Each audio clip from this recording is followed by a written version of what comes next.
যাই পটলের মাকে দুটো খোঁচা দিয়ে কথা বলে আসি। সারা জীবন তো কথা শুনে গেল না, পাড়া প্রতিবেশী বলে কথা কম কথা শোনায় সবাইকে। যাই আজকে হোলির দিনে দুটো কথা শুনিয়ে আসি গা। কই গো পটলের মা, বাড়িতে আছো? আরে দরজাটা খোলো, আমি রং দিতে আসিনি। না না তো ভয় কি যাতা সব কথা বলছো?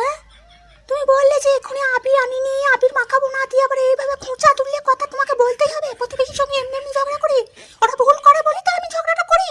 তাছাড়া এমনি এমনি তো করতে কোনো ঝগড়া, এই আসছে তোমার সঙ্গে ঝগড়া করছি আমি, মোটেও করি না ঝগড়া। কিন্তু তুমি কি বললে যে আমি হোলি রং এসব খেলাবো না?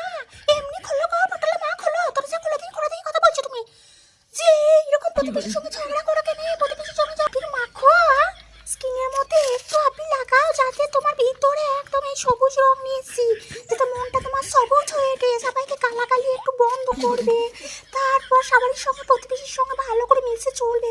তার জন্য তো নিয়ে এলাম। নাও নাও একটু মাখো, ভিতর থেকে দেখো সবুজ হয়ে যাবে।